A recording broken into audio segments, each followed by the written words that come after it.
Welcome back to Objective 4 in Chapter 9 of our 3A2 series. In this objective, we'll explain the components and the operation of a typical uninterruptible power supply system. Okay, so first of all, an uninterruptible power supply system is generally known as simply a UPS, and it's basically just a bank of batteries that is kept trickle charged when mains power is online, and then in the event of a power loss, we switch over to the batteries, and the battery now provides power to our essential loads.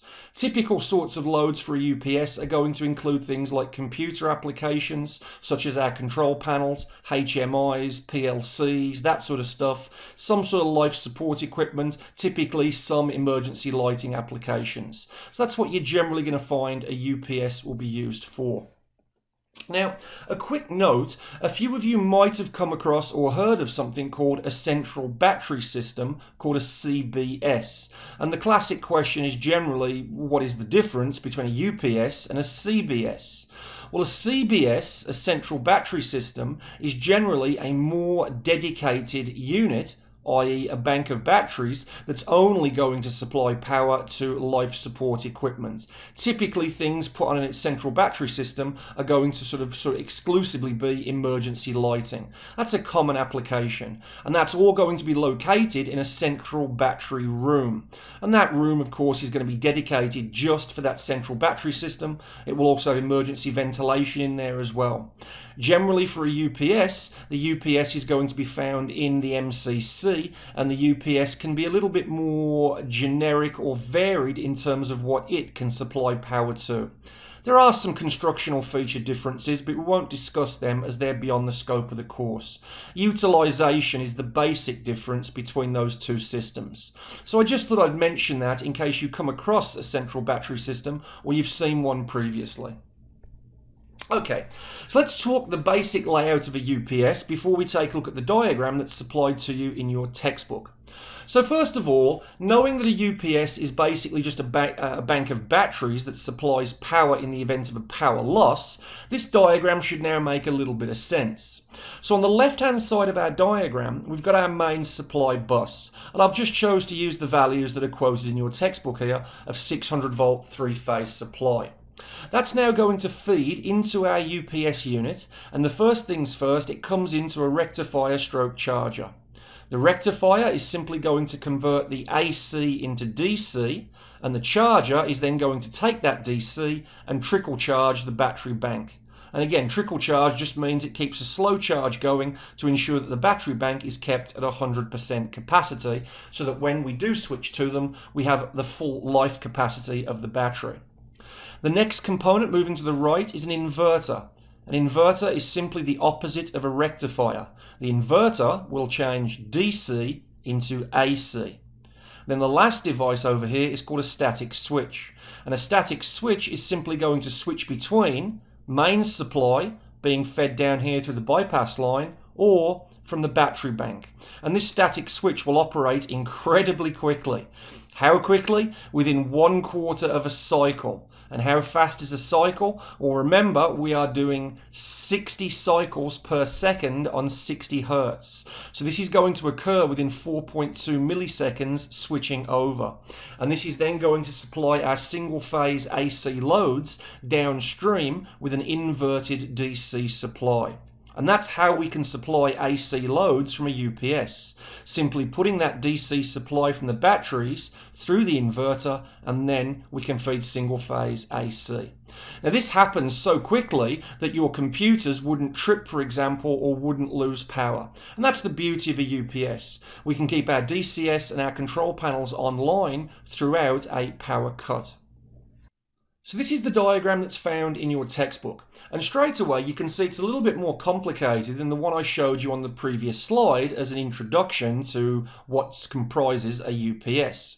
So let's talk about this and talk about what the flows through this thing are and how it works. So first of all, power enters top left and comes in via our MCC, via our automatic transfer switch that we discussed in the previous objective, and then we'll pass down through our static switch and supplies power then to our single phase AC users, whatever they may be. Typically burner management systems, control panels, HMIs, that sort of stuff typically. At the same time, our AC utility power supply is also going to be coming from the MCC into our rectifier stroke charger.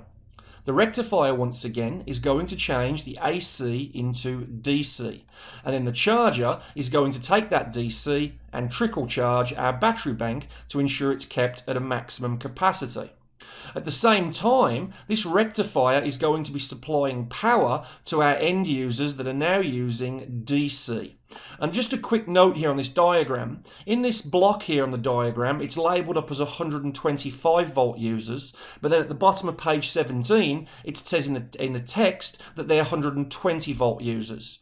It doesn't matter too much about the voltage, and this is very much going to depend upon what these end users are. For control circuitry, you can use all sorts of DC voltages. 12 volts is common, 24 volts is common, I've seen 50 volts, I've seen 120 volts. So that's going to depend upon what the actual application is going to be. This block here is just showing you that it can provide power to DC users when still on mains power. It just does it via the rectifier stroke charger. Okay, so let's assume now that we're going to lose mains power. So upon the loss of mains power then, we need to provide backup power via our battery bank. So the battery bank is going to be able to still provide power to our end DC users, and also it will provide power to our single phase AC users, but via an inverter, because the DC fed into the inverter will be converted into alternating current, and that will then go from our static switch, which is switched over from our mains power coming in this way to now our backup DC power, I should say backup DC turning into AC power, coming via the static switch, and still provides power to our AC users. Now you might be asking yourself, what's the point of the ATS up here? The ATS is the same idea as what we spoke about in the last objective, i.e. the automatic transfer switch is going to switch across to a backup supply, i.e. typically a diesel generator, for example. And then when the diesel generator is online, that diesel generator can also supply power to our rectifier stroke charging unit so we can start charging up our batteries again. And then in effect, as long as we've got diesel in our diesel generator, we can keep this thing going and keep supplying backup power. That's the purpose there of that ATS. Okay, so to give you a little bit of context, here is our Cenovus Lab UPS system that hopefully you are familiar with, and if not, I do encourage you to take a good look at it and take a look at the OEM manual, as well as taking a look at the display screen here and have a scroll through the menus of what you can see. Our particular UPS system in the Cenovus Lab can provide 16 kilowatts of power at 208 volts. And what we use this UPS system for is to supply power via a distribution board located adjacent to our MCC3, which is the black start fed MCC. And it feeds power to things like our BOP touchscreen, our high pressure and low pressure boiler burner management systems, as well as some pumps, such as condensate pump 3 and 4. Those are on our heating loop system, and then as well as condensate pump 5, which is from our hot well. And then another typical example we use it for is for our cooling water pump 2, which is the spray water pump. There's a few other things that it's supplying, but those are the main things that we can operate these in the event of a complete power loss. Alright, let's talk about the batteries then and how long this system actually lasts. So first of all, batteries are rated in something called amp-hour capacity, which basically means how many amps can they produce and for how long for.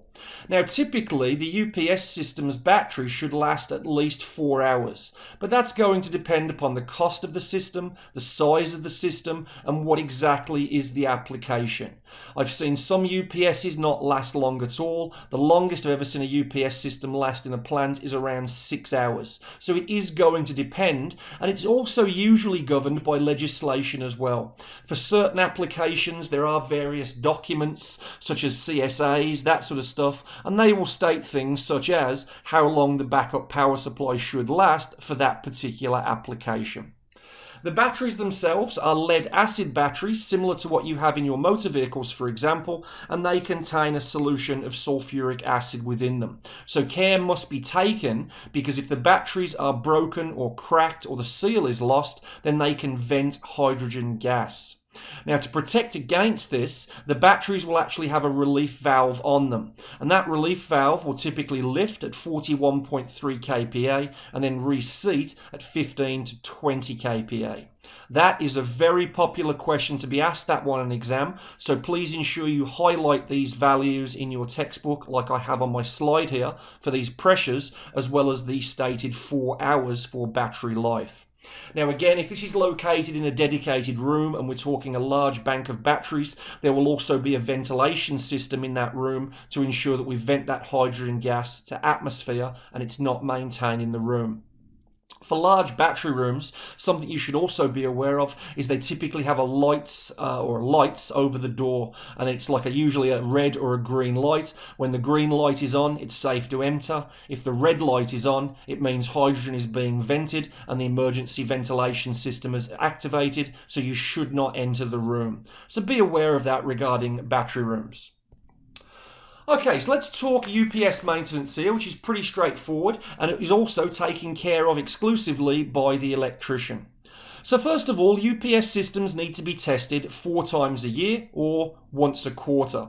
The testing is basically going to be a load test. So that is when we deliberately switch the UPS online and then monitor how quickly the battery bank reduces in power whilst our loads are connected to it. So this is referred to as a load test. The next one is going to be a visual inspection. This can be done by the electrician, but also as well as by us operators whenever we're walking past the thing or doing our daily rounds.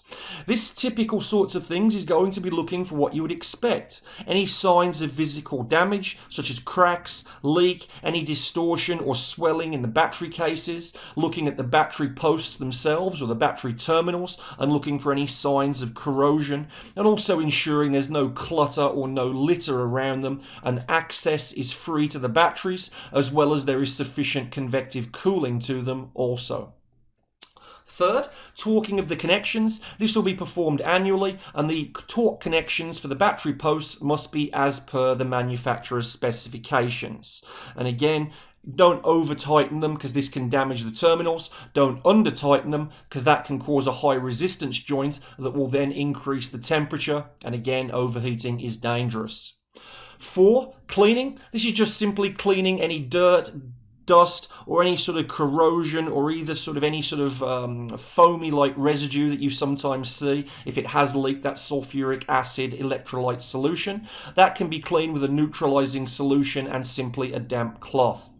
And then lastly, any work performed on the UPS should be noted in the logbook basically.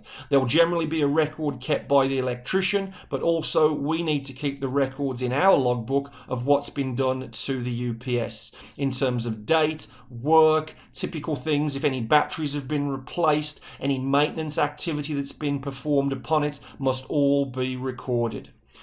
Okay, so that's it for that objective. Very quick, very simple, not a lot there at all. So give it a quick review, and then when you're ready, come back and see me for the last objective for this chapter, where we'll talk about safety procedures and precautions that we must exercise when operating and working around electrical systems and components. So looking forward to that one. Take care. I'll see you back soon.